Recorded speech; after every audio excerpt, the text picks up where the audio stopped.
Saludos y bienvenidas a un nuevo análisis. Hoy tenemos sobre la mesa un material que, la verdad, me ha fascinado. Son unos apuntes de Macarena Bechara sobre la cábala y las letras hebreas. Y la premisa de partida te obliga a frenar en seco. Nos propone olvidar casi todo lo que creemos saber sobre lo que es un alfabeto. Totalmente. Es que la idea central que vamos a explorar, basándonos en estas notas, es que las letras hebreas no se concibieron para ser leídas, o sea, no para comunicar un significado como hacemos tú y yo ahora mismo. Su función, según esta perspectiva, es muchísimo más profunda, casi arquitectónica. Arquitectónica. Me gusta esa palabra.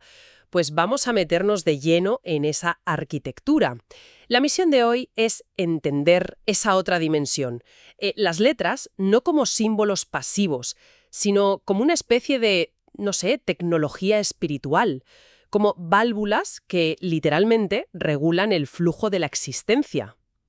Venga, pues vamos al lío. El punto de partida, como decíamos, es rompedor.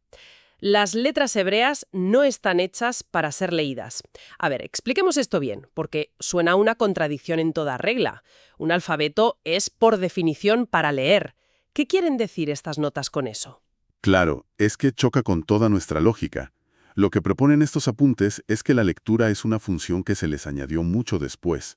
Su propósito original no era codificar el lenguaje hablado, sino algo mucho más primario. La función está por encima del significado. Una letra hebrea no dice algo, sino que, hace que algo pueda pasar o no pasar. O sea que son herramientas, no descriptores. Exacto. La analogía que se usa en el material es muy potente. Cada letra es una válvula, no un símbolo. Un símbolo representa otra cosa, es pasivo. Una válvula, en cambio, abre, cierra o regula un flujo. Es un agente activo en un sistema. Una válvula. Me parece una imagen potentísima, sí. Mucho más activa que pensar en un simple signo. Los apuntes explican que las vemos como trazos o sonidos, pero que en su raíz son restricciones inteligentes de luz. ¿Podemos desgranar esto? ¿De qué luz hablamos? ¿Por qué necesita bordes? Pues hablamos de la luz infinita del Creador, el Ein Sof en la Cábala. La idea es que una energía infinita y sin forma no puede manifestarse, no puede crear un universo ordenado. Sería un caos de luz pura.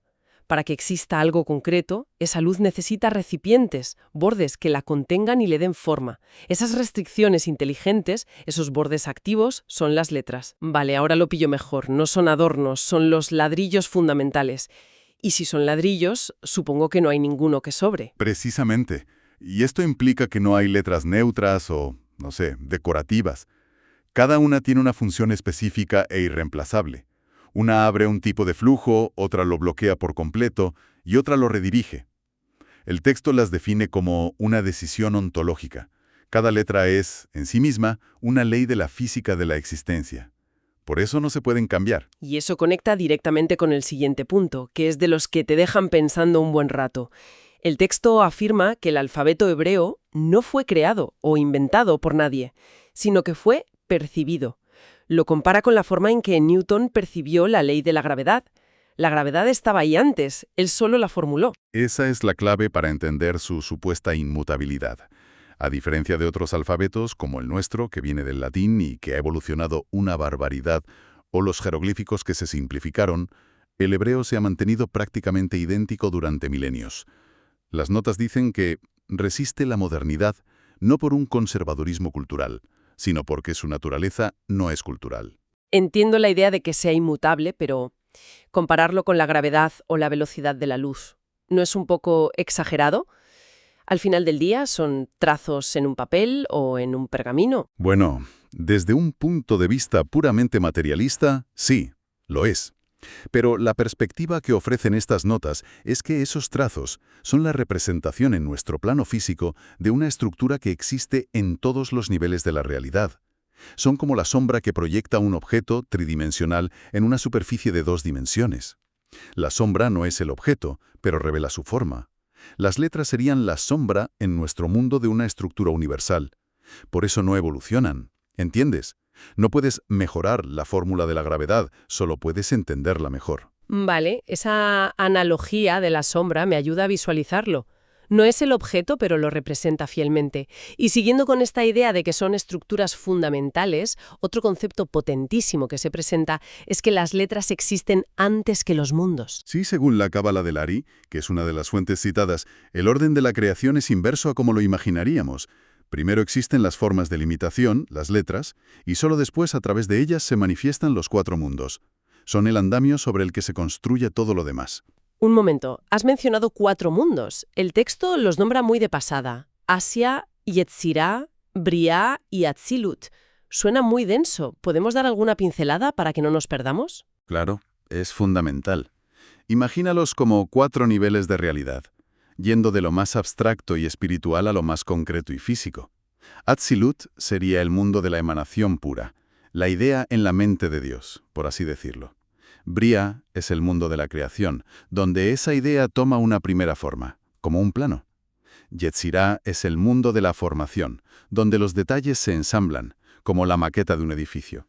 Y finalmente Asia, que es este mundo físico, el de la acción, el edificio ya construido en el que vivimos. Perfecto, mucho más claro.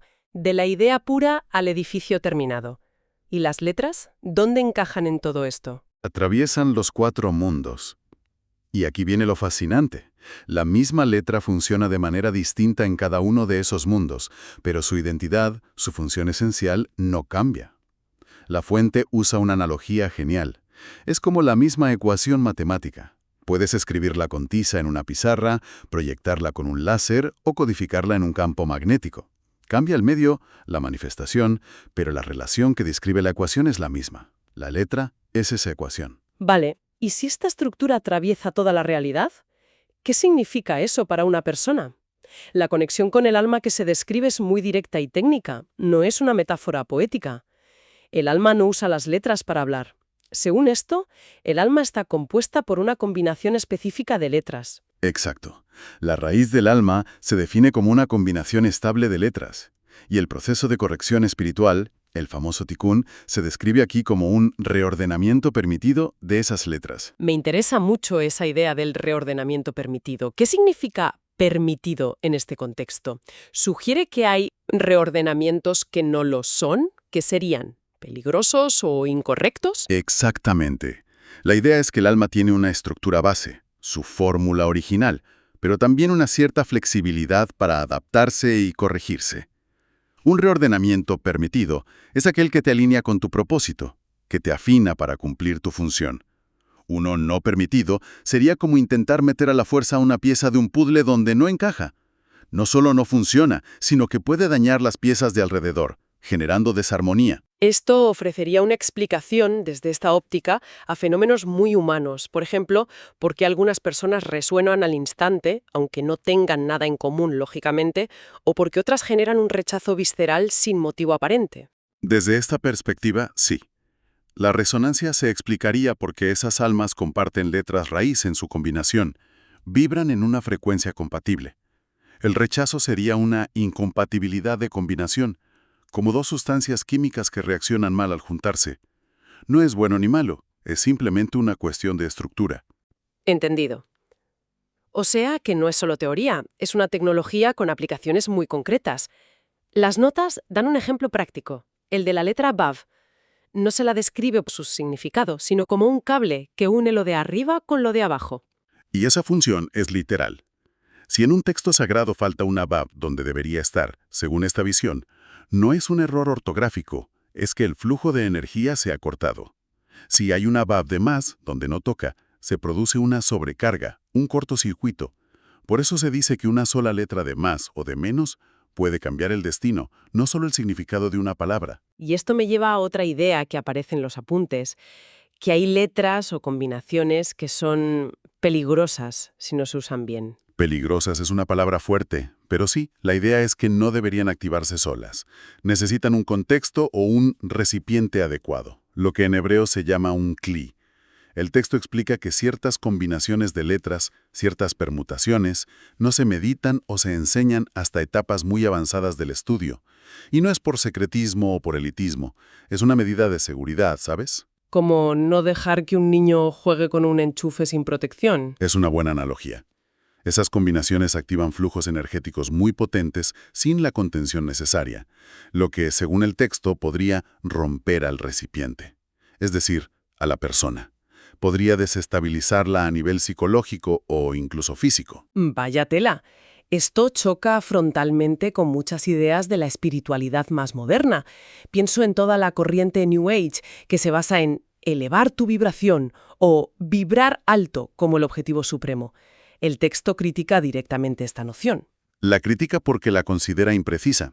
Sostiene que las letras hebreas no vibran alto o bajo, sino de forma precisa. El objetivo no es elevarse sin más, sino afinarse. Entiendo la metáfora del instrumento musical y la afinación. Tiene sentido. Pero ¿no choca eso con la idea anterior de que estas letras son como constantes físicas inmutables? Un instrumento se puede afinar de muchas maneras, pero la gravedad es siempre la gravedad. Es una pregunta excelente. La constante física es la letra en sí, la nota musical. La nota do siempre será do. Pero tú, como instrumento, como alma, puedes tocar ese do afinado o desafinado. Puedes tocarlo en el momento correcto de la sinfonía o en mitad de un silencio. La letra es inmutable, pero tu relación con ella, tu capacidad para ejecutarla correctamente en la partitura de tu vida, es lo que está en juego. Una vibración, aunque sea muy alta, si es la nota incorrecta en la melodía, desordena todo el sistema. Por eso el trabajo aquí es de afinación, precisión por encima de intensidad. Vale, la precisión por encima de la intensidad. Me quedo con eso. Pero aquí las notas proponen algo que me rompe los esquemas. Si se trata de afinarse, una pensaría que la clave es entender, analizar, y sin embargo, el texto dice justo lo contrario, que a veces, para que la letra funcione de verdad, tienes que dejar de intentar entenderla. Y esta es una de las ideas más profundas y contraintuitivas de todo el material. Plantea una jerarquía de interacción con las letras que es fascinante. La idea es la siguiente. Entender una letra con la mente racional la hace trabajar en el plano más físico y concreto, el mundo de Asia que mencionamos antes. Es útil, pero es el nivel más básico. Espera un momento. ¿Me estás diciendo que el hecho de que no entienda algo con la cabeza podría ser, de hecho, una señal de que está funcionando a un nivel más profundo? Eso es. Va en contra de toda mi formación. Es como si el intelecto, mi herramienta principal, se convirtiera aquí en un obstáculo. Exacto. Se convierte en un límite. Según esta visión, cuando una letra resuena en tu interior sin que la entiendas, cuando te atrae o la dibujas sin saber por qué, está trabajando en un plano superior, el de Yetzirah. Si te provoca incomodidad o una emoción fuerte sin razón lógica, está actuando en un plano todavía más alto, Bria. Y si te afecta profundamente a nivel existencial, sin que sepas cómo o por qué, estaría operando en el nivel más elevado, Atzilut. Uf, déjame procesar eso un segundo, porque es una idea potentísima. Básicamente, que para ciertas cosas pensar es una forma de limitarlas. O sea que la clásica insistencia de los maestros de sigue estudiando aunque no entiendas nada, no es una simple cuestión pedagógica para evitar la frustración. Es literalmente una tecnología espiritual. Es un protocolo de uso. El entendimiento racional puede, de hecho, bloquear el acceso a niveles superiores de trabajo de la propia letra. No es que el intelecto sea malo, es que solo puede operar en su propio nivel, en Asia. Para que la letra trabaje más allá, el intelecto tiene que a veces hacerse a un lado. Y esta tecnología tiene manifestaciones muy concretas, casi físicas, ¿no? El texto menciona algo que me dejó alucinada, que hay personas que no pueden escribir correctamente ciertas letras hasta que no corrigen algo a nivel interno. ¿Sí? No se trata de un tema de caligrafía o de torpeza motriz, sino de alineación entre la estructura interna de la persona y la estructura ontológica de la letra. Es como si el cuerpo se negara a dibujar una forma que no es coherente con su estado interior. Conectada indicaría una ruptura en esa conexión en la vida de la persona. O una shin, que es la letra del fuego, si está torcida o desequilibrada, podría señalar un exceso de fuego interno, pasión, ira, mal canalizado. O una mem, la letra del agua y la gestación, que tiene una forma cerrada. Si se escribe abierta cuando no toca, apuntaría a un bloqueo en la capacidad de gestar proyectos o ideas. Vale, Si una alef mal escrita refleja una desconexión interna, ¿funciona al revés? Si me esfuerzo a escribirla perfectamente, si hago caligrafía, ¿puedo arreglar esa desconexión? Es la gran pregunta. ¿Es diagnóstico o es terapéutico? El texto sugiere que es ambas cosas. La caligrafía, hecha con la intención correcta, con Kavaná, no es solo un ejercicio estético. Es una forma de reconfigurar tu propia energía para que se alinee con la estructura perfecta de la letra. Es una forma de afinarte usando la letra como diapasón. Esto también se aplica al nombre de una persona, que según esto es su fórmula fundamental. El texto dice que el alma puede reordenar internamente las letras de su nombre en ciertas etapas de la vida. Exacto. El nombre externo, el que pone en el DNI, no cambia, pero sí lo que el texto llama el orden de activación. Es como si tuvieras los mismos ingredientes, pero en una etapa de tu vida la receta pone el énfasis en uno y años después en otro. Váyatela con esto, ¿no? Porque daría una explicación a esas fases que todos hemos vivido. Esas etapas en las que una habla, escribe o incluso sueña de forma distinta. O cuando de repente una persona se obsesiona con una letra en particular, la ve por todas partes. Según esta visión, no es una rareza psicológica. Es que la persona se está reconfigurando internamente. Su alma está cambiando la prioridad de sus componentes para afrontar un nuevo desafío o una nueva etapa de su corrección, de su tikkun. Está activando una letra diferente de su nombre. Para ir cerrando, que hemos tocado muchos palos, la conclusión principal de estos apuntes es que las letras hebreas no vinieron a explicar el mundo ni a embellecer textos. Su propósito es mucho más fundamental: hacer posible la existencia sin colapso. Son las reglas del juego que impiden que el universo se desmorone. Y el texto concluye con una afirmación poderosa, y que da un poco de vértigo. El alma humana es el único lugar, el único laboratorio, donde esas letras todavía pueden reordenarse conscientemente. Esto nos hace, y cito textualmente, peligrosos y también responsables. Es una analogía de programadora total. O sea, que no estamos escribiendo un documento de Word con las letras, sino que estaríamos interactuando con el propio sistema operativo de la realidad. Y un comando mal puesto puede colgar el sistema. De ahí lo de peligrosos. Exacto. Tenemos en nuestras manos la capacidad de interactuar con el código fuente.